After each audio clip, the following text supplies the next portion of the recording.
하늘 쉼터를 방문하신 여러분 환영합니다. 여러분과 함께 하늘 본향에 대해 연구하고 살펴볼 기회를 갖게 된 것을 기쁘게 생각합니다. 여러분들이 차례대로 동영상을 시청하시면 하늘 사물의 영적 원리를 이해하는 데 많은 도움이 되리라 생각합니다. 하늘 쉼터를 통하여 하늘의 본향을 향해 더 가까이 나아가시는 여러분들이 되시기를 기도합니다. 이 시간 다룰 주제는 아론의 쌍난 지팡이와 제사장 위임식에 대하여 살펴보겠습니다.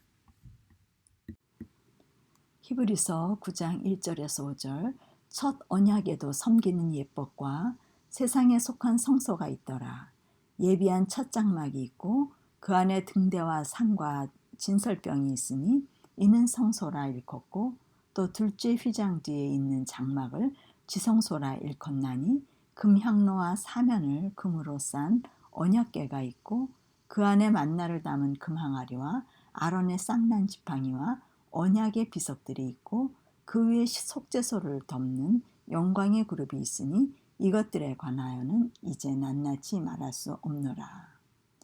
사도 바울은 첫 언약의 예법과 세상에 속한 성소를 알려주면서 둘째 휘장 뒤 지성소에 언약궤 안에 만나의 금항아리와 아론의 쌍난 지팡이와 십계명이 있었다고 합니다. 이것들에 관하여 낱낱이 말할 수 없다는 것은 말할 가치가 없는 것이 아니라 중요함으로 일일이 다 설명할 수 없다는 의미의 말입니다. 이 쌍난 지팡이를 지성소 언약궤 안에 넣어두게 된 배경을 살펴보겠습니다. 민수기 16장 1절에서 3절 레위의 증손 고앗의 손자 이스하엘의 아들 고라와 루벤 자손 엘리압의 아들 다단과 아비람과 벨렛의 아들 온이 당을 짓고 이스라엘 자손 총회의 택함을 받은 자 그 회중에 유명한 어떤 족장 250인과 함께 일어나서 모세를 거스르니라. 그들이 모여서 모세와 아론을 거스려 그들에게 이르되 너희가 분수에 지나도다. 회중이 다 각각 거룩하고 여호와께서도 그들 중에 계시거늘 너희가 어찌하여 여호와의 총회 위에 스스로 높이느뇨. 하나님께서 이스라엘 백성을 애굽에서 구원하여 주신 지 2개월이 안 되어 모세가 시내산에서 여호와로부터 십계명을 받아 내려왔을 때 그들은 금송아지를 만들어 경배하는 모습을 보게 되었습니다. 곧 아론은 회개했고 이때 신실을 지켰던 유일한 지파는 레위 지파로서 여호와께서는 레위 지파의 아론과 그 아들들에게 제사장직을 임명하게 되었습니다. 그때 레위 지파의 두령인 고라는 아론에 대한 질투로 하나님의 명령에 불만을 품으며 모든 레위 지파 사람들이 제사장으로 임명되어야 한다고 주장하였습니다. 그의 친구인 르우벤 지파의 족장인 다단과 아비람도 각 족속의 장자가 제사장이었으므로 이스라엘은 내 아들 내 장자라는 출애굽기 4장 22절의 말씀에 근거하여 장자인 르우벤 지파의 지도자들도 제사장이 될 자격이 있다고 강력하게 주장하였습니다. 나름대로 이유를 갖고 있던 이 세 불평자들은 모세와 아론에 대항하여 세력을 형성했습니다. 회중에 유명한 250명의 족장이 참가하고자 모여들었고 그들은 하나님께서 자기들 중에도 계시며 모두가 거룩한 사람으로서 하나님이 사랑하는 자라고 하나님의 사랑을 말하며 하나님의 결정을 무시하였습니다. 그때 하나님께서 개입하시어 땅이 갈라지는 재앙과 불로써 고라와 다단과 아비람 등 250명이 심판을 받게 되므로 모세의 위치와 권위를 세워주셨습니다. 민수기 17장 1절에서 5절 여호와께서 모세에게 일러 가라사대 너는 이스라엘 자손에게 고하여 그들 중에서 각 종족을 따라 지팡이 하나씩 취하되 곧 그들의 종족대로 모든 족장에게 지팡이 12를 취하고 그 사람들의 이름을 각각 그 지팡이에 쓰되 레위의 지팡이에는 아론의 이름을 쓰라. 이는 그들의 종족의 각 두령이 지팡이 하나씩 있어야 할 것임이니라. 그 지팡이를 회막 안에서 내가 너희와 만나는 곳인 증거기 앞에 두라. 내가 택한 자의 지팡이에는 싹이 나리니 이것으로 이스라엘 자손이 너희를 대하여 원망하는 말을 내 앞에서 그치게 하리라. 그 일로 모든 회중이 모세와 아론을 원망하며 너희가 여호와의 백성을 죽였다고 원망하므로 14,700명이 연병으로 죽게 되었고 여호와께서 각 종족을 따라 지팡이 하나씩 가져와 이름을 쓰고 회막 안 증거기 앞에 두게 하므로 하나님께서 모세와 아론을 임명하신 것을 증거하여야 하셨습니다. 오늘도 우리 모두는 우상으로부터 분리될 때 하나님께서는 제사장직으로 임명하셔서 그의 일을 하게 하십니다. 그러나 우상이 제거되지 않는 사람들은 분별력이 없으므로 지금도 여전히 전통과 간습을 주장하며 하나님께서 세우신 권위에 도전하는 역사를 반복합니다. 하나님께서 세우신 권위와 세상의 전통과 관습과 유전이 세운 권위와는 다릅니다. 그리스도 당시에 제사장과 바리새인들은 하나님께서 보내신 그리스도를 인자로서 그를 받아들이지 않고 참남되다고 하며 하나님의 권위를 무시하고 대적하는 모습을 반복하고 있습니다. 사도 바울의 경우도 하나님의 권위를 종교계의 전통으로부터 인정받지 못했습니다. 하나님의 권위는 오직 믿음의 눈으로만 식별할 수 있습니다. 하나님께 부르심을 받은 자들은 능한 자가 아니며 문벌 좋은 자가 아니고 미련하고 약하고 천하고 멸시받는 것, 없는 것들을 택하셔서 자랑치 못하게 하신다고 하셨습니다. 눈에 보이는 흠모할 만한 것이 없는 자들을 사용하시는 하나님의 섭리를 말합니다.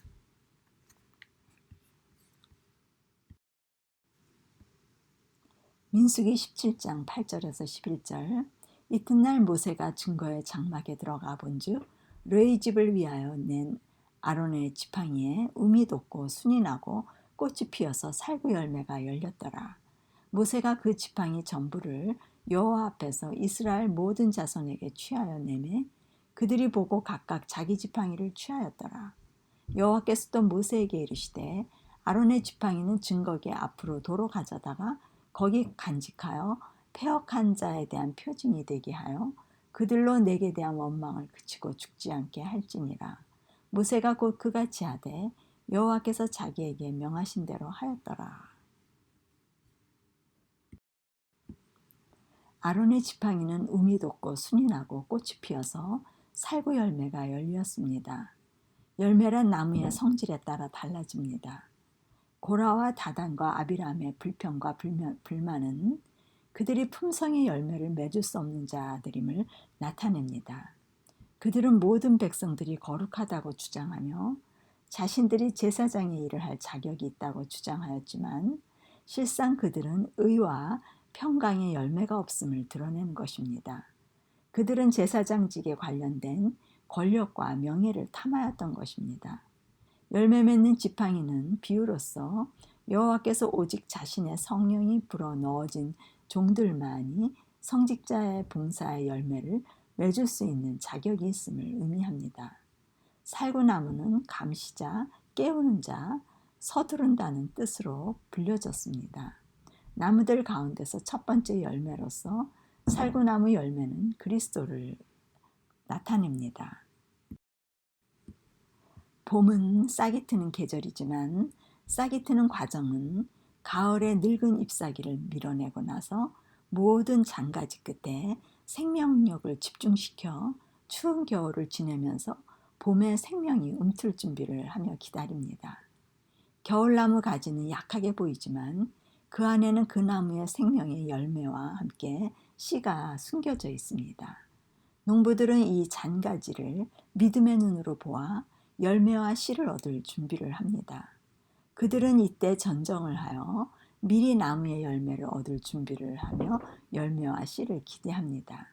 이렇게 싹은 겨울에 죽음의 잠을 잔 후에 깨어나 소생하게 됩니다. 죽음으로써 부활을 준비하는 것입니다. 죽음 없이는 봄의 싹은 기대할 수 없습니다. 생명의 자연 법칙은 항상 죽음으로써 생명을 얻는 원리입니다. 그러면 봄의 싹은 제 역할을 잘 감당하여 성장과 풍성한 생명의 열매와 씨를 내어줍니다. 이것이 하나님의 특별하신 생명의 원리로서 씨는 이 과정을 거쳐 얻어지는 것입니다. 아론의 죽은 가지는 하룻밤 사이에 사계절을 지나 나뭇가지 인생의 한 주기의 정점에 도달하여 씨를 소유하게 된 것입니다. 나무의 기능은 열매를 맺기 위한 것입니다. 그러나 자신만을 존재하기 위하여 잎사귀만 달리는 나무도 있습니다. 그리스도께서는 그러한 나무를 저주하셨습니다.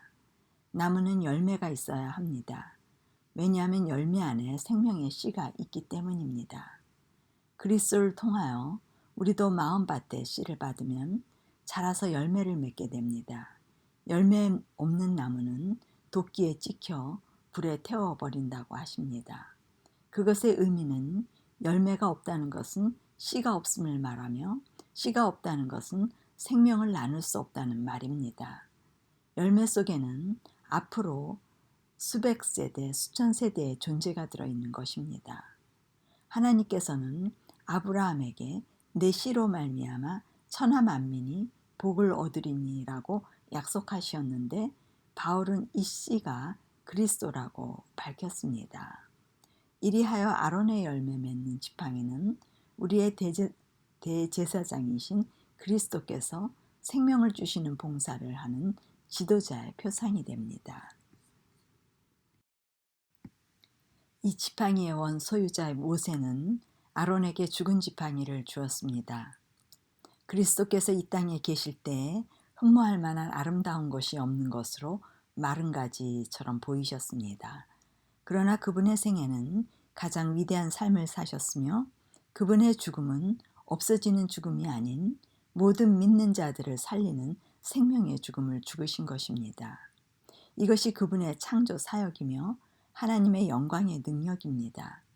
아론의 지팡이는 성막의 여호와 앞에 놓여지므로 하나님의 영광의 빛이 밤새 비추자 영광으로 인하여 새 생명을 소유한 살아있는 나무가지가 된 것입니다. 이 아론의 지팡이가 성소가 아닌 다른 곳에 있었더라면 여전히 죽은 막대기였을 것입니다. 그러나 하나님 영광 앞에 하룻밤 만에 초능력의 삶으로 성장하는 것은 우리 죄인들에게 소망이 되는 것입니다. 성소 안에서만 창조의 능력이 나타납니다. 그리하여 성소란 하나님의 창조력을 드러내는 가장 아름답고 선하고 거룩한 곳의 극치입니다.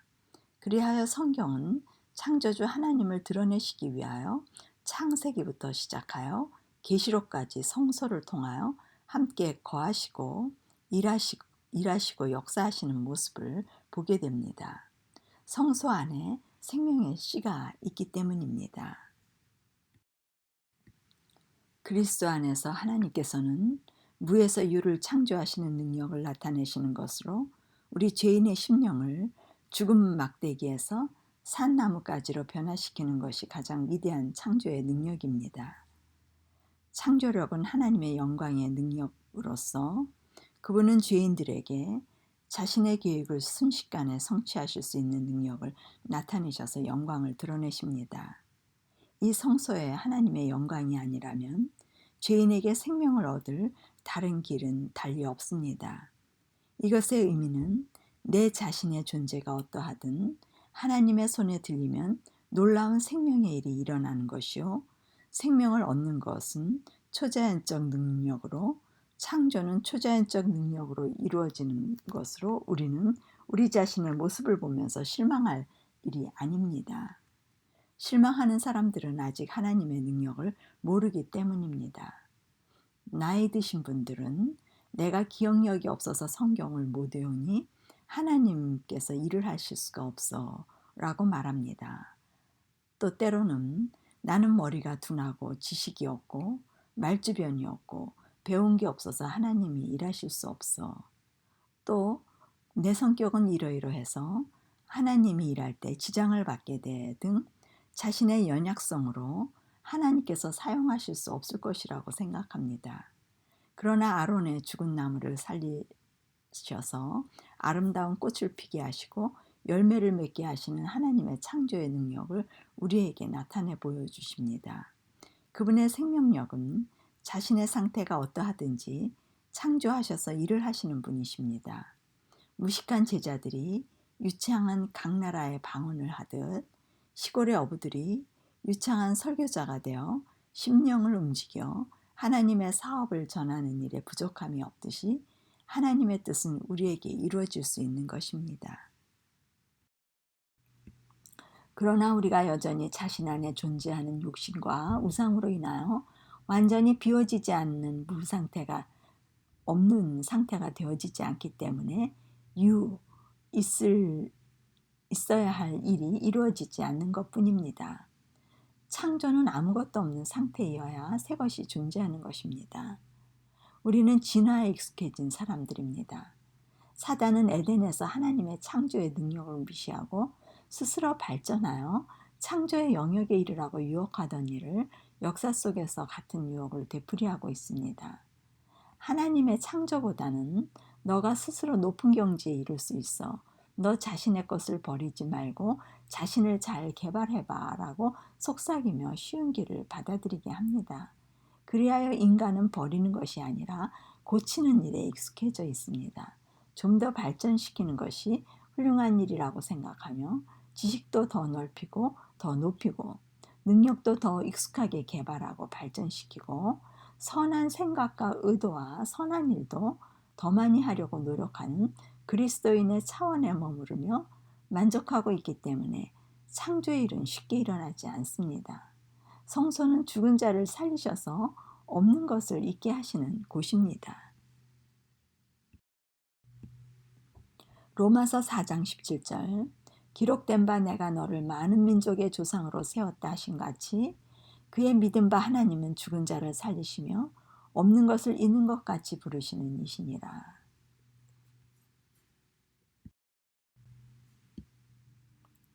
아브라함이 믿은 하나님은 죽은 자를 살리시며 없는 것을 있는 것 같이 부르시는 이심을 믿는 것입니다.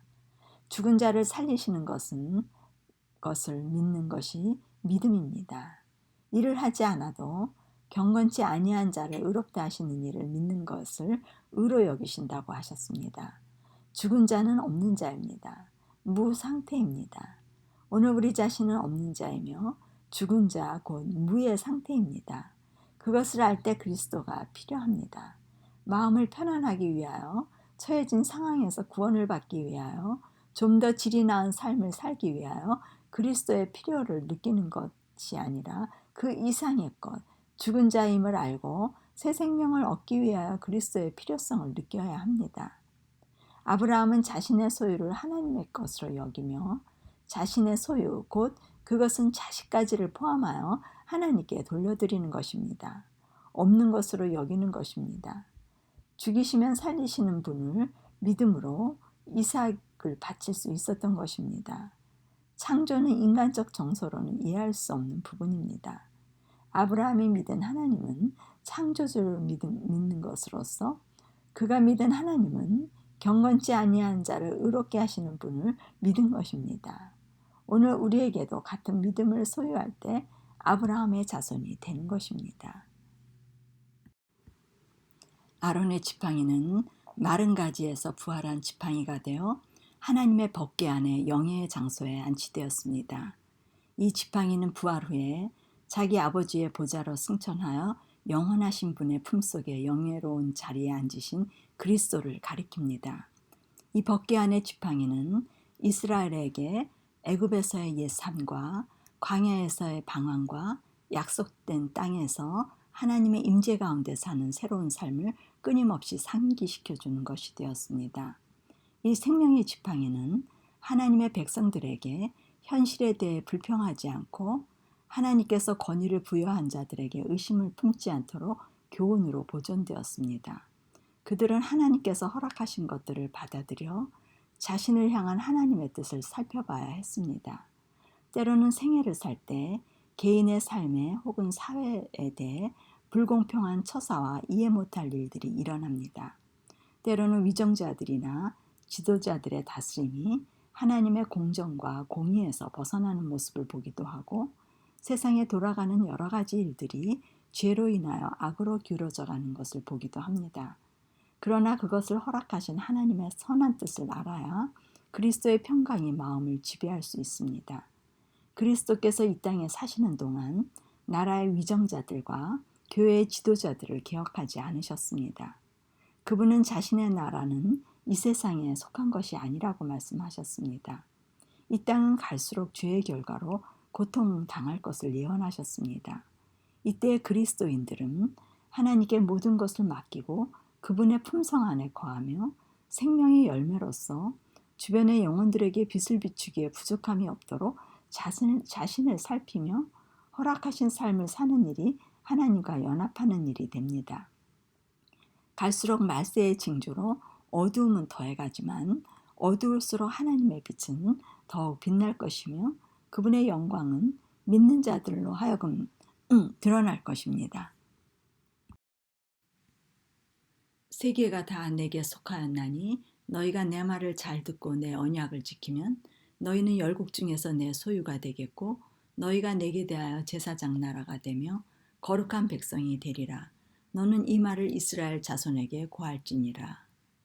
하나님께서는 아론을 부르시기 오래전에 비록 제사장이란 용어로 칭하여지진 않았을지라도 제사장이 행하는 봉사를 하는 사람들을 두셨습니다.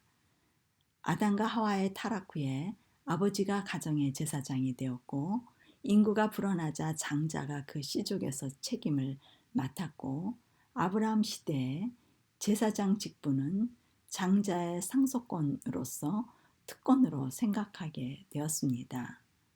그러나 애굽에서 인도하여 낸 다음 이스라엘 사람은 각자가 왕 같은 제사장이 되게 하는 계획을 하셨고 오늘도 개인적으로 교회를 세우시며 언약관계를 맺으시고 언약관계가 잘 유지될 때 제사장 나라여 거룩한 백성으로 자신의 소유임을 선언하십니다. 레위기 8장 9절에서 12절 그 머리에 관을 씌우고 그 관 위에 전면에 금패를 붙이니 곧 거룩한 관이라. 여호와께서 모세에게 명하신 것 같았더라. 모세가 관유를 취하여 장막과 그 안에 있는 모든 것을 발라 거룩하게 하고 또 단에 7번 뿌리고 또 그 단과 그 모든 기구와 물두멍과 그 받침에 발라 거룩하게 하고 또 관유로 아론의 머리에 부어 발라 거룩하게 하고. 하나님께서는 제사장 직분에 맨 먼저 부른 아론과 자손들을 따로 구별하는 거룩한 제사장 위임식을 고안하셨습니다. 제사장 위임식은 제사장 봉사 장소와 함께 이중 봉헌식을 행하였습니다. 제사장 안수를 끝마치기 바로 전에 건물이 봉헌되어 제사장들이 안수 받자마자 봉사할 수 있는 장소로서 쌍둥이 예식이 행해진 것을 알 수 있습니다. 이 예식이 할애된 기간은 7일입니다. 지구 창조의 7일간도 순서적으로, 질서적으로, 논리적으로 서로 연결하여 완전하게 창조하신 하나님의 계획을 볼 수가 있습니다. 하늘이란 공간 없이 해달별을 창조하지 않으셨으며 대기권이란 장소 없이 날아다니는 새들을 창조하지 않으셨고 바다라는 공간에 물고기를 창조하셨고 땅이라는 공간을 만드시고 먹거리를 만드셨고 땅에 사는 생명체를 만드셨습니다. 특별히 사람은 이 모든 공간을 마련하시고 마지막에 창조한 생명체가 되었습니다. 이 모든 것들은 사람에게 행복에 필요한 요소로서 사람이 다스릴 장소가 되는 것을 의미합니다. 그분은 생명체에게 먼저 공간, 곧 장소를 허락하시고 그 공간을 채우는 원리로서 필요가 충족되도록 미리 고안하신 환경을 만드시고 그 장소에 두시는 것을 볼 수 있습니다. 이와 같이 아론과 그 아들의 제사장 위임식과 함께 그들이 일할 공간을 거룩하게 하여 그들을 위한 장소를 마련하신 모습을 볼 수 있습니다. 아론의 제사장 위임과 성소의 봉헌은 그리스도께서 하늘의 제사장과 대제사장으로서 취임하시는 하늘 성소에서의 봉사를 예표한 것입니다. 그리스도께서 죽음의 무덤에서 부활하신 다음 잠자는 성도의 무리를 부활시키셔서 구원함을 받은 자의 추수 가운데서 첫 번째 열매들로서 40일 후 승천하실 때에 이들을 데리고 하늘로 올라가셨습니다. 이 증인의 무리가 필요하셨던 것입니다. 아론의 위임식에도 모든 회중들 곧 증인들이 모인 가운데에서 행하여졌습니다. 그리스도께서는 보좌에 앉으신 아버지 앞에 자신의 피를 일찍 죽임을 당한 어린 양으로서 제시하시고 하늘의 제사장으로서 위임식이 이루어진 것입니다. 위임식이 이루어졌다는 것은 하늘의 성소가 봉헌되어진 것이며 그분이 봉사하시는 장소가 되신 것입니다. 그리스도께서는 요한복음 14장 1절에 성령을 보내실 것을 말씀하시며 처소를 예비하러 가서 처소를 예비하면 다시 제자들에게 오시겠다고 약속하셨습니다. 처소란 장소를 말합니다. 제사장이 중보할 장소가 마련되어야 중보할 수 있음을 말씀하시고 계시는 것입니다. 지상의 성소의 모형이 가리키는 것은 하늘의 원형의 예식들을 보여주는 것입니다. 그리스도의 승천은 제자들이 성령을 받기 위한 신호로서 제자들은 그리스도께서 제사장의 일을 들어가기 전에 성령을 기다려야 했습니다.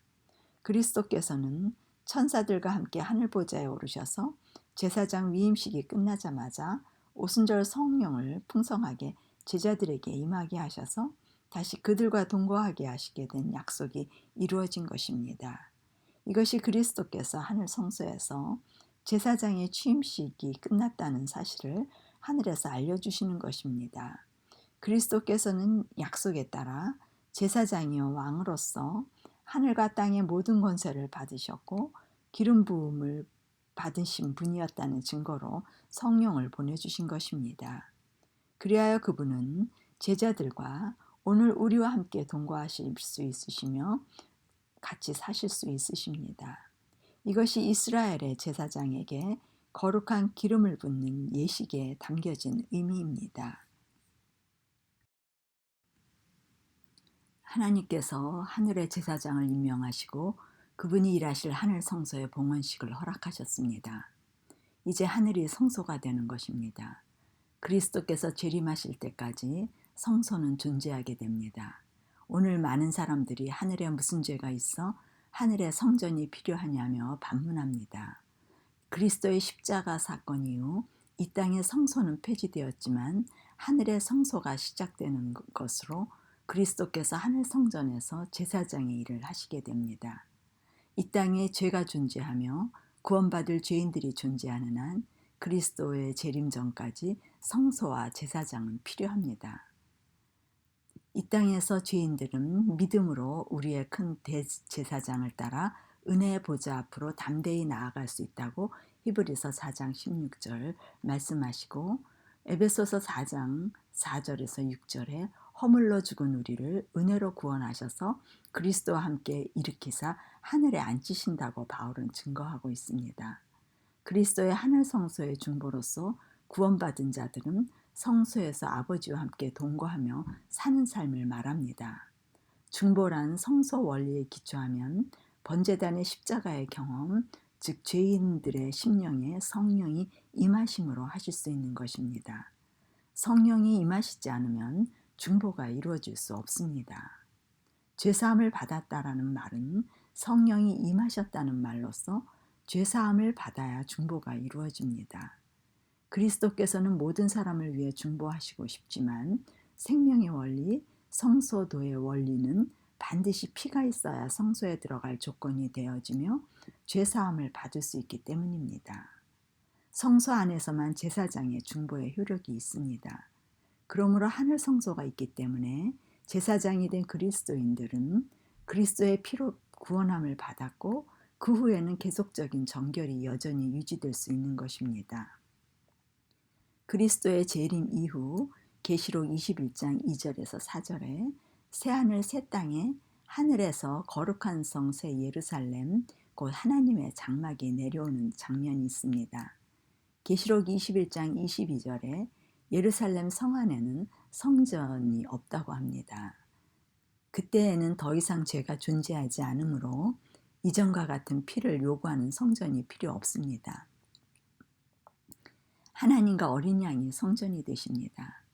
그림에서와 같이 이 땅의 제사장에게 이 땅의 성소가 필요하듯 하늘의 제사장이신 그리스도에게도 하늘 성소가 필요합니다.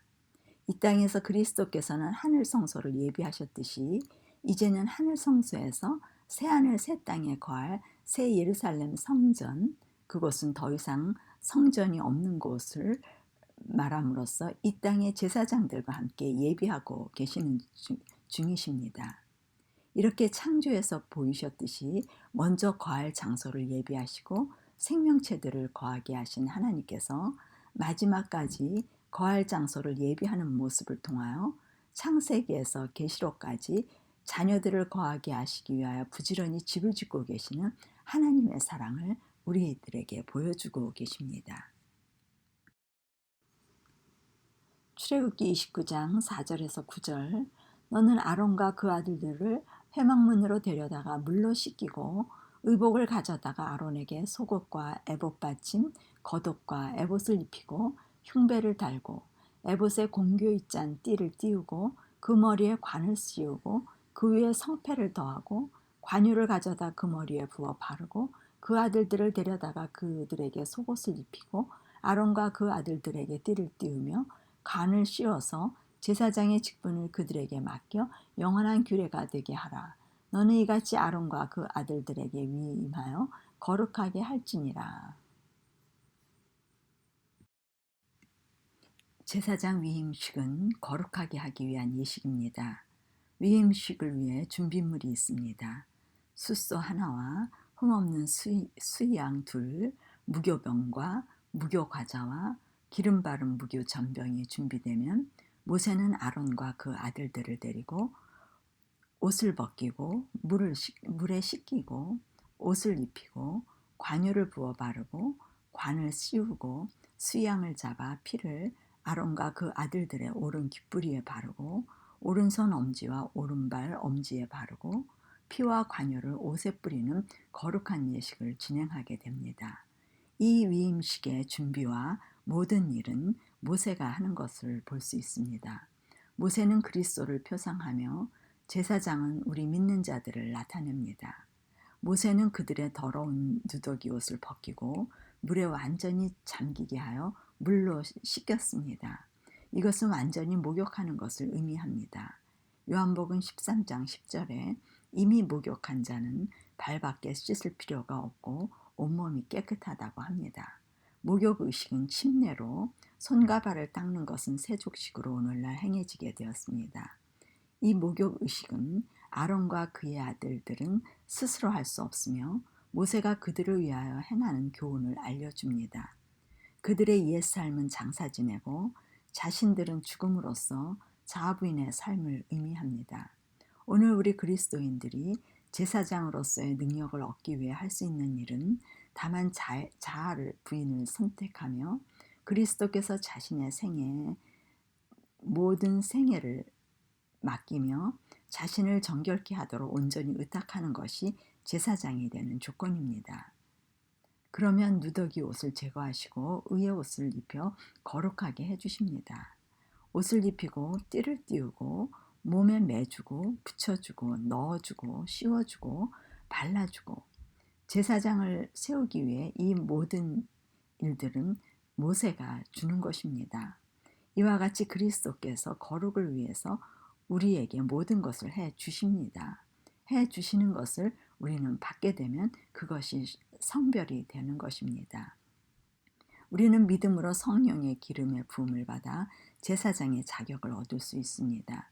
이것이 신성의 능력이며 그리스도의 품성을 소유하는 것입니다. 그리스도께서는 우리들을 부르십니다. 그리스도께서 더러운 옷을 벗기시고 깨끗하게 하셔서 성령의 기름을 부어 거룩함으로 성별케 되어 제사장으로 세우시고자 수고하고 무거운 짐진 자들아 다 내게로 오라 내가 너희를 쉬게 하리라 초청장을 보내십니다. 마음이 상하거나 근심이 있거나 희망이 없는 자들, 세속적인 것에 기쁨을 얻으려고 애쓰는 자들, 모든 정신적, 육체적, 영적 질병을 가진 자들을 이 위임식에 참여하기를 원하시고 초청하십니다. 그분은 죄로 말미암아 생긴 상처를 치료하시고 우리에게 위로하시고 즐거움의 기름을 부으시고 죄에 의하여 파괴된 것을 보수하셔서 죽어가는 이들에게 생명을 주시기 위하여 초청하십니다. 하나님께서는 자신이 준비해 놓으신 모든 것을 받아들이고 생명을 주시고자 하는 사랑을 믿고 받아들이기를 원하는 모든 사람들에게 의의 선물을 주시며 악을 제하시고 죄사함의 복을 주시기를 원하십니다. 그분은 우리의 모든 부족과 불완전과 연약한 모든 것을 그대로 받으셔서 깨끗이 씻기시고 자신의 피로써 그들의 짐을 가져가며 모든 사람의 마음에 평화와 안식을 주셔서 그리스도의 평강이 심령에 거하기 위하여 제사장의 위임식으로 초청하시는 것입니다.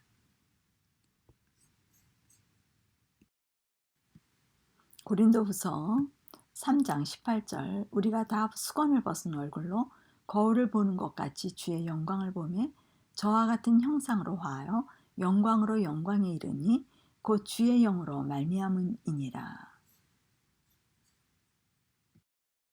새 언약의 일꾼들은 제사장의 일을 하는 사람들입니다. 그들은 성령의 기름 부음으로 그리스도의 품성을 소유함으로 저와 같은 형상으로 화한다고 합니다. 그리하여 그리스도의 형상, 곧 그분의 영광을 보게 되는데 수건을 벗은 얼굴로 보는 것 같이 정확하게 그분의 영광을 보므로 영광에서 영광에 이르게 됩니다. 그들은 성소 안에서 하나님의 영광의 빛을 보며 그리스도와 연합하여 하늘 성전을 지어가는 일에 동참하게 됩니다. 오늘 우리에게 성령의 기름을 부어주셔서 그분의 신성의 참여자가 되어 거룩하게 됨으로 그리스도의 모본을 따를 수 있게 됩니다. 그리스도는 인성을 가지고 태어나셨기에 제사장의 역할을 하실 수 있으셨습니다. 지상 성막의 봉헌식과 아론 자손의 제사장직 위임을 위하여 희생동물의 피가 필요되었기 때문에 히브리서 9장 23절에 이런 것보다 더 좋은 제물이 하늘 성소의 낙성식과 부활하시고 승천하신 그리스도의 제사장직 위임식을 위해 필수 불가결을 하였습니다. 그리하여 그리스도께서 십자가의 피를 흘리시고 부활하시고 승천하신 후에 하늘로 올리우시기 전까지는 하늘 성소의 이 두 예식은 행하여질 수 없었습니다. 그러나 두 예식이 행하여졌기 때문에 우리의 인성에 신성의 기름 부음 곧 주의 영이 부어짐으로 주의 영광을 보며 그와 같은 형상으로 화하여 영광에 이를 수 있게 되었습니다.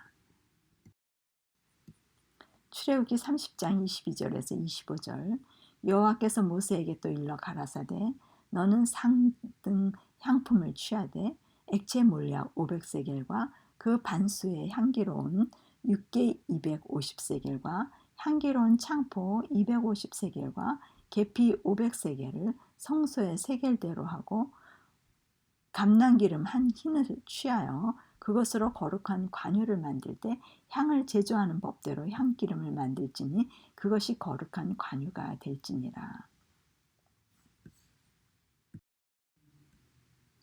거룩한 기름 부음 행위의 의미는 성령이 주어질 것을 상징합니다.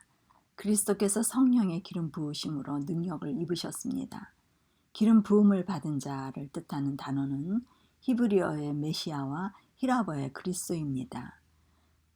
하나님께서는 꽃들의 향기를 만드시듯 정금 제단 위에서 태울 향의 성분과 성소의 기름과 제사장들에게 사용하는 향기름을 만드는 법도 알려주셨습니다.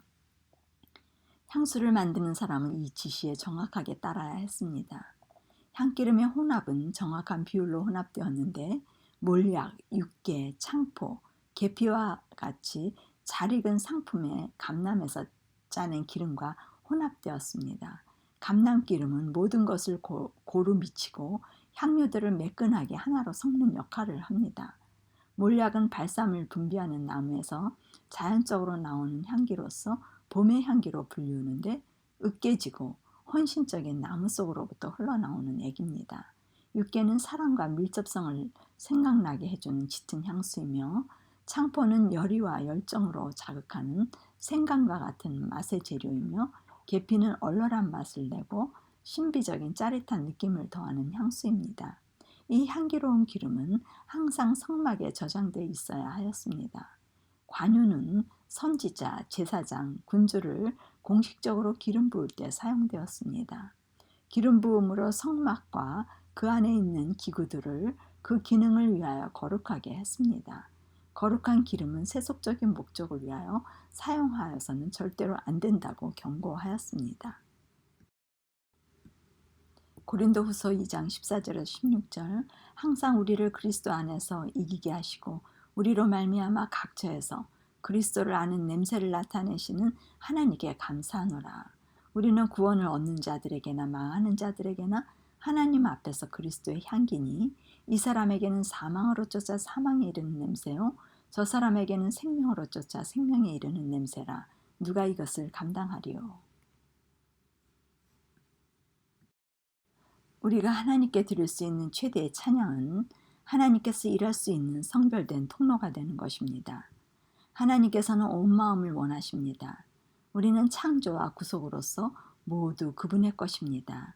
우리의 몸과 지력과 능력과 재물은 모두 그분의 것으로 우리 앞에 최고의 이상 곧 완전을 제시합니다. 그리스도께서 우리를 위하여 행하시는 것처럼 우리가 이 세상에서 온전히 그분을 위하는 사람이 되라고 하십니다. 원칙은 명확합니다. 하나님의 사업에 전심을 다하고 그리스도를 아는 지식이 가장 고상함을 인하여 모든 것을 해로 여기지 않으면 어느 누구도 그분의 사업에 성공할 수 없습니다. 전적으로 바치지 않는 사람은 그리스도의 제자가 될 수 없으며 그리스도의 동역자가 되기 어렵습니다. 제사장들은 그리스도와 동역자로서 그리스도의 영이 그들에게 머무를 수 있어야 합니다. 머무른다는 말은 항상 함께 한다는 말입니다. 상황에 따라 왔다 갔다 하는 것이 머무르는 것이 아닙니다. 주의 영이 머무르시면 그분의 사랑과 자비와 동정을 나타내게 됩니다. 그리스도와 하나가이기 때문입니다. 그들의 특성은 그리스도의 아름다움을 드러내어 그리스도께 데려오기를 갈망합니다.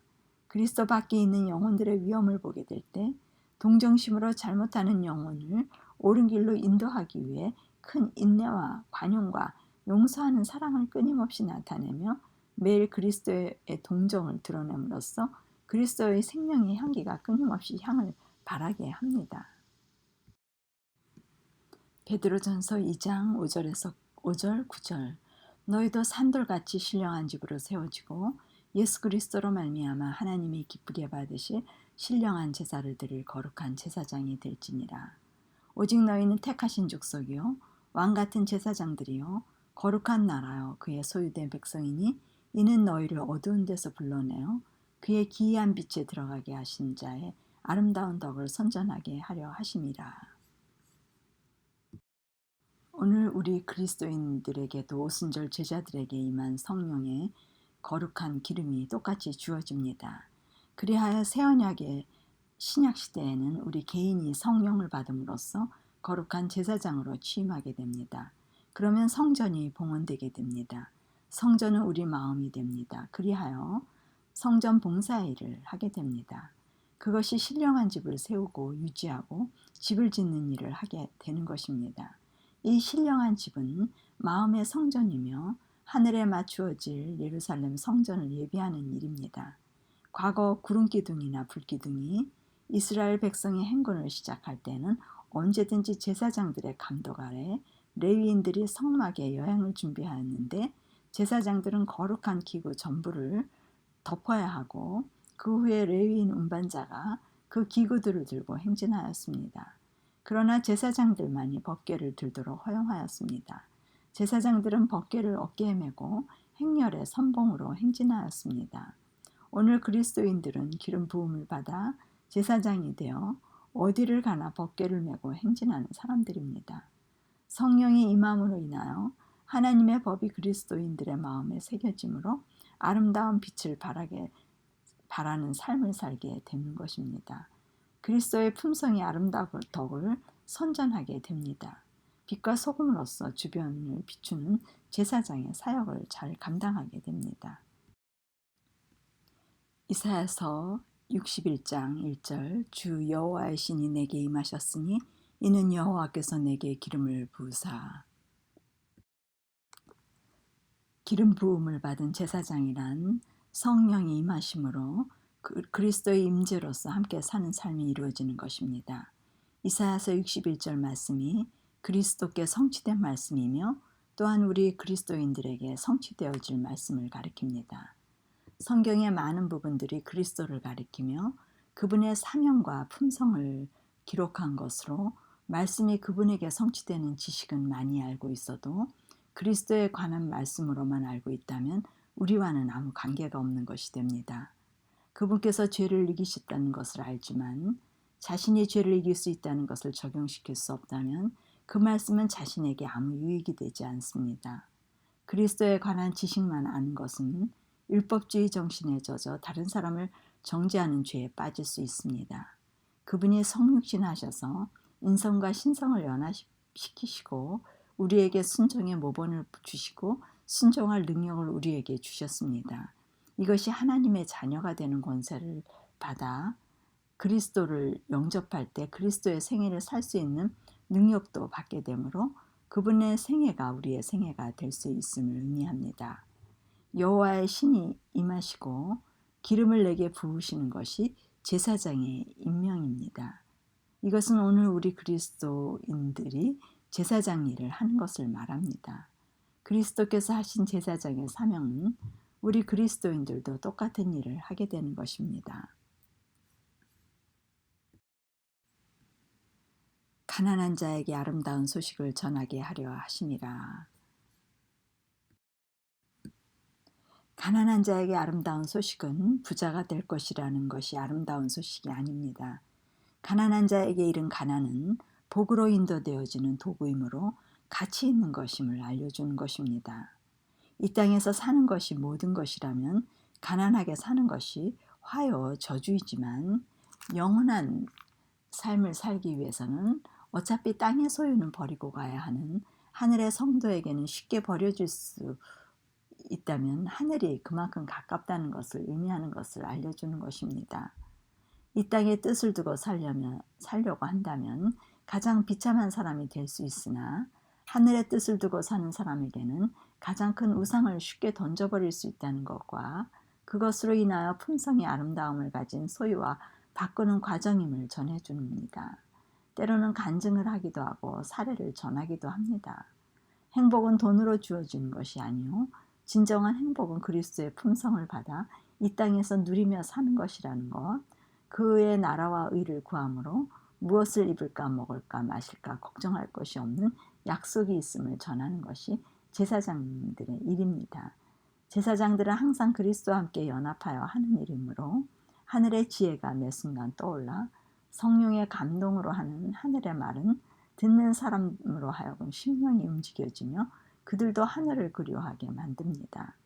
하늘, 천국, 그 성소 안의 삶은 최고의 아름다운 삶이며 누구나 부러워하는 삶입니다. 제사장들은 항상 하늘을 적나라하게 펼쳐서 죄인들이 경험하고 맛보고 싶어 하도록 할 수 있는 능력이 있는 사람들입니다. 그것이 기름 부음 받은 자들의 하늘의 능력입니다. 아론과 그의 아들들이 직전한 위임식을 그러한 능력을 받는 것으로 표상하고 있는 것입니다. 거룩한 기름 부음은 하늘의 품성을 소유하는 것이 됩니다. 또한 제사장은 마음이 상한 자에게 보내어집니다. 제사장들은 항상 그리스도와 함께 하심으로 하늘의 지혜를 공급받습니다. 마음이 상한 자는 어떤 대상, 사람, 환경, 재물 등에 대한 기대로부터 실망을 당할 때 마음이 상하게 됩니다. 마음의 상처는 그리스도께로부터 치유받을 수 있는 것으로 그분을 소개할 수 있습니다. 이 땅의 어느 누구도 어떤 대상도 자신을 행복하게 해줄 수 없다는 것과 상처를 허락하신 하나님의 기회를 알려줄 수 있습니다. 인간은 모두 약한 존재라는 것과 의지할 대상이 되지 못한다는 것, 애정을 가질 만한 것이 이 땅에 존재하지 않는다는 것에 대해 실체를 알려주고 그리스도의 마음을 소유함으로 세상 것에서 마음을 빼앗기지 않으며 상처받은 모든 것은 하나님의 소유라는 것과 사랑으로 다스리는 것들이라는 말씀을 전하여 줄 때 마음의 상처를 받는 사람들에게 놀라운 치유의 능력이 됩니다. 포로된 자에게 자유를, 갇힌 자에게 노임을. 죄인들은 다 포로된 자로서 여기서 제외되는 사람은 없습니다. 제사장이 된 그리스도인들조차 포로로 잡혀 있었습니다. 해방된 자들로 그들은 어떻게 자유롭게 되었는지 경험들이 풍부합니다. 그 방면의 전문가들입니다. 포로된 자들을 볼 때 그리스도인들은 그들의 심령을 너무 잘 알고 있기 때문에 강력한 능력의 말씀과 간증과 경험들의 이야기가 나오게 됩니다. 많은 영혼들을 죄의 포로에서 자유케 해주는 일이 그들의 임무입니다. 그들은 이미 하늘의 치유의 비법을 소유하고 있는 사람들로서 그리스도께서 영혼들을 다루는 법을 알려주셔서 놀라운 지혜가 따르므로 영혼들의 변화되는 기적의 경험들을 많이 갖게 됩니다. 그리스도와의 매일의 교제로 경험을 통하여 기억 속에 있으므로 필요할 때 언제든지 기억나게 하시며 능력으로서 역사하게 됩니다.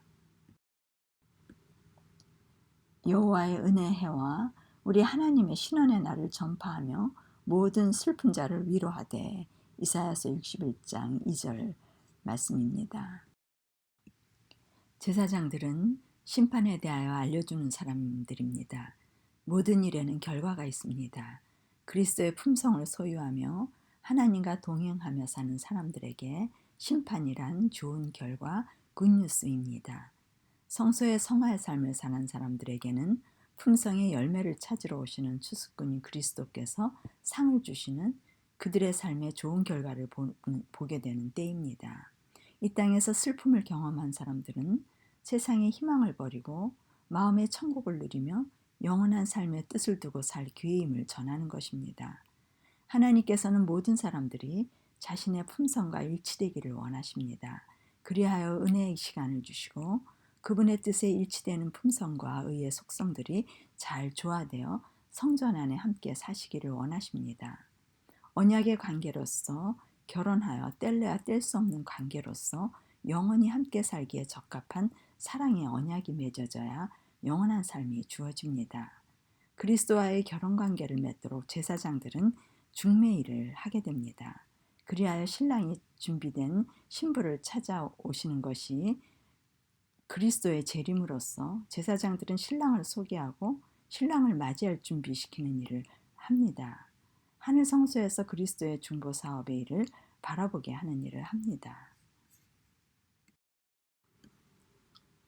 이사야서 61장 4절 그들은 황폐하였던 것을 다시 쌓을 것이며 예로부터 무너진 것을 다시 일으킬 것이며 황폐한 성읍 곧 대대로 무너져 있던 것들을 중수할 것이며. 주의 신이 임하여 여호와의 제사장이라 일컬음을 얻는 하나님의 봉사자들은 오래 황폐하였던 것을 다시 쌓을 것이라고 합니다. 예로부터 무너진 것을 다시 일으킬 것이라고 합니다. 황폐하였던 곳, 무너진 곳, 황폐한 성읍이란 장소를 말합니다. 이것은 마음의 성전 건립을 말합니다. 하나님의 형상이 무너진 죄인들의 마음입니다. 하나님의 임재가 없는 곳입니다. 그러한 곳에 하나님의 임재가 계심으로 인하여 무너진 성전이 다시 세워지고 건립하는 것을 말합니다. 새 언약에 하나님의 법이 기록되는 마음입니다. 무너진 하나님의 법이 다시 세워짐을 말하며 하나님의 계명과 예수 믿음의 증거를 가진 자들이 되는 것을 말합니다. 사단은 역사 속에서 끊임없이 성소를 무너뜨렸고 사람들의 마음에 하나님의 사랑을 오해시켜 성소 건립을 방해해 왔습니다. 그러나 제사장들은 하나님의 신을 모심으로 자신들의 성전을 건립하고 하나님의 법을 간직하며 그리스도와 동행하는 동역자가 되어 이제는 다른 사람의 성전을 세우는 일을 돕는 임무를 맡고 있습니다. 그리하여 무너졌던 황폐한 성읍들을 죄인들의 심령 속에서 중수할 것입니다. 누가복음 14장 23절 주인이 종에게 이르되 길과 산울가로 나가서 사람을 강건하여 데려다가 내 집을 채우라.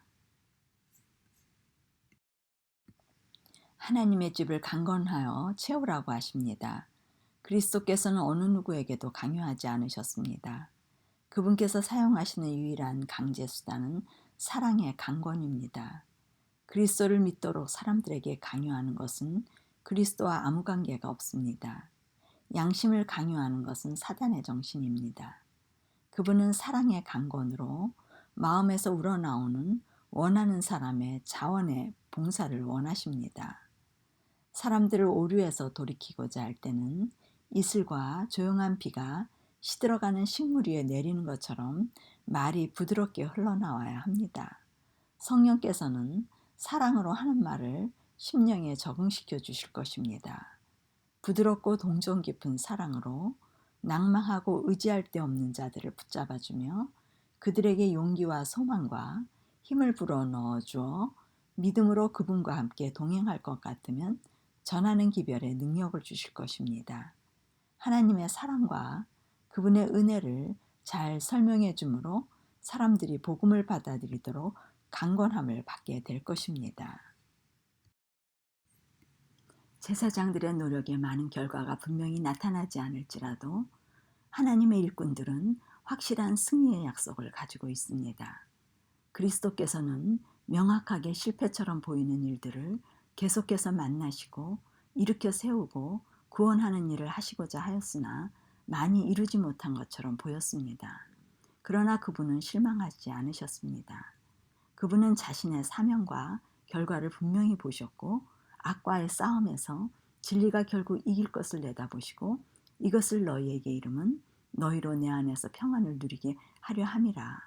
세상에서는 너희가 환난을 당하나 담대하라 내가 세상을 이겼노라고 요한복음 16장 33절에 미리 알려주셨습니다.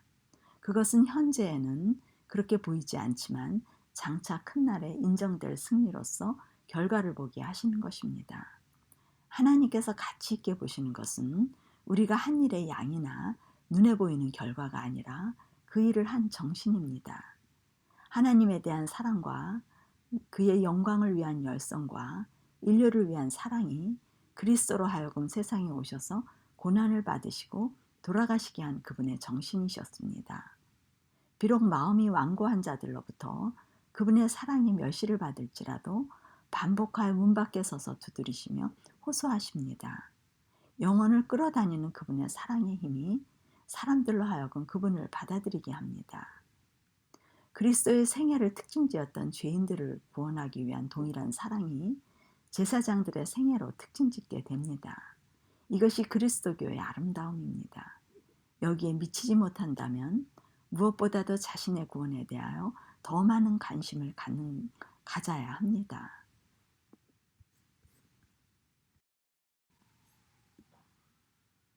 요한복음 8장 11절 대답하되 주여 없나이다. 예수께서 가라사대 나도 너를 정죄하지 아니하노니 가서 다시는 죄를 범치 말라 하시니라. 간음한 여인에 대한 기록입니다. 도덕적으로 윤리적으로 죄를 범하며 삶을 사는 죄지은 여인에게 모든 사람들은 돌을 던집니다. 죽어 마땅한 여인입니다. 그러나 그리스도께서는 다른 사람처럼 여인을 다루시지 않았습니다. 다른 사람들은 멸시와 조롱으로 죽음으로 몰아가지만 그리스도께서는 이 여인을 살리는 일을 하십니다. 이 여인에게 하시는 말씀은 나도 너를 정죄하지 않는다는 말씀으로 죄인의 연약함을 동정하고 용서하시며 위로와 희망의 말씀으로 고상한 삶을 살도록 격려하신 품성의 아름다움을 볼 수 있습니다. 그녀는 두려워 떨고 있는 가운데 너희 중에 죄 없는 자가 먼저 돌로 치라고 말씀하실 때 죽음 앞에 있는 자신의 처지와 그간의 모든 생의 일들이 파노라마처럼 머리에 스쳐 지나가며 자신의 무가치한 삶을 깨닫게 됩니다. 생애를 헛되게 낭비하며 가장 비참한 죽음을 맞이하게 된 자신의 모든 죄들이 생각나고 죄에 빠져 생애를 보낸 자신이 죽어 마땅함을 깨닫고 마지막 죽음을 기다리고 있는 것입니다. 그러나 자신을 죽이려 하던 고발자들이 말없이 부끄러워 떠나는 것을 보고 놀라게 됩니다. 그때 나도 너를 정죄하지 않는다는 그분의 말씀에 그녀는 자신에게 새 생애가 주어졌으며 이러한 무가치한 헛된 삶을 회복할 기회를 주신 이분께 자신의 생애를 드려야겠다는 사랑의 마음이 심어졌습니다. 자신 속에 없었던 사랑이 들어오면서 그간 쌓였던 죄와 한 맺힌 삶이 다 녹아내리며 새 마음이 용솟음치며 희망을 갖게 되는 것입니다. 이제는 그녀는 예전의 마음이 아니었습니다. 그때 그리스도께서 가서 다시는 죄를 범하지 말라는 말씀은 자신의 결심을 그리스도께서 대신하여 표현해 주시는 것이라는 것을 알게 되었습니다. 그분의 정죄하지 않는 사랑이 그녀의 마음의 모든 죄들을 녹여 사라지게 하며 더 이상 죄의 노예가 되지 않도록 새 마음을 창조하여 주시고 다시는 죄를 범치 않도록 만들어 놓으신 것입니다. 자신을 정죄하던 자들은 시야에서 사라지고 그리스도만 보이게 되었습니다. 그녀의 생애는 그 후로 그리스도만 보이는 삶이 펼쳐지게 되었습니다. 더 이상 과거의 삶을 살고 싶은 마음이 사라져 버렸습니다. 이것이 사랑의 능력입니다. 그리스도께로부터 자신의 죄를 다루시는 이 같은 경험을 한 제사장들은 똑같은 방법으로 죄인들을 다루게 됩니다. 십자가에서 자신의 무가치함을 깨닫고 자신의 모든 죄를 녹여 주신 사랑으로 새롭게 창조된 죄인의 심령은 다른 죄인을 다루는 사랑의 능력이 되는 것입니다.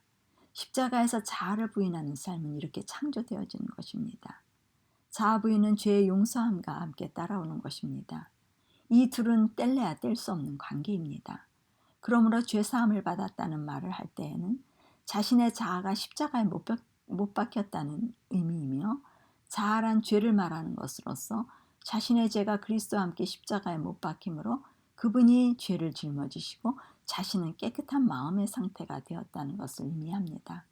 깨끗한 마음은 또 죄를 지어 더러움으로 조금씩 채워져 나가는 것이 아니라 마음이 깨끗해지면 죄가 나오지 않는다는 말입니다. 마음에 있는 것이 겉으로 말과 행동과 표현으로 나오는 것이기 때문입니다. 죄사함을 받았는데 여전히 죄를 짓고 자아가 여전히 살아있다면 아직 진정한 죄사함의 경험이 없다는 말이 됩니다. 죄사함은 심령을 창조하는 능력입니다. 이것이 사랑의 능력입니다. 죄사함은 받았는데 심령이 새롭게 창조되어지지 않았다면 계속 죄를 지을 수밖에 없으며 죄사함은 능력이 될 수 없으며 사랑이 될 수 없다는 논리가 이루어집니다. 제사장들은 가늠한 여인이 자신임을 알 수 있습니다. 자신에게 선고하신 말씀으로써 나도 너를 정죄하지 아니하노니 가서 다시는 죄를 범하지 말라의 진정한 의미를 깨달을 수 있습니다. 용서로서 새 삶이 주어진 죄인들은 돌에 맞아 죽을 수밖에 없는 그 순간을 그들 생애에서 결코 잊을 수 없는 것입니다. 그리하여 죄인들은 용서의 기쁨으로 순결과 평화의 생애를 살게 되어지는 것입니다. 이제 그들은 그리스도를 따르는 신실한 제자 중에 하나가 될 수 있습니다. 그들은 자아 희생의 사랑과 헌신으로 은혜에 보답하며 사는 것이 더 이상 어려운 일이 아닙니다. 그러한 삶이 마음에서 계속적으로 솟아 우러나오는 것입니다. 왜냐하면 죄사함은 그리스도의 사랑을 마음에 품도록 해놓으신 장치이기 때문입니다. 그리하여 제사장이 될 자격을 얻는 것입니다. 마른 가지에서 싹이 나오고 꽃이 피고 열매가 맺는 지팡이가 자신의 소유가 될 수 있는 살아있는 가지가 되는 것입니다. 그것이 아론의 지팡이입니다. 오늘 우리 그리스도인들은 제사장으로서 아론의 지팡이에 생명력을 주신 하나님의 생명이 자신의 것이 되어 아름다운 꽃의 향기와 열매가 풍성한 삶으로 모든 사람들이 알 수 있는 하나님과 동행하는 삶을 살게 됩니다. 이 시간 아론의 지팡이와 제사장이 임명식의 말씀을 통하여 아론을 위임하신 하나님께서 여러분들을 임명하셔서 살아계신 하나님을 증거하시는 제사장 모두가 되시기를 바라며 말씀을 마칩니다. 다음 시간은 지성소의 영적 교훈을 좀 더 살펴보기로 하겠습니다. 이 시간 하늘쉼터를 방문하신 여러분 감사합니다. 다음 시간에 뵙겠습니다.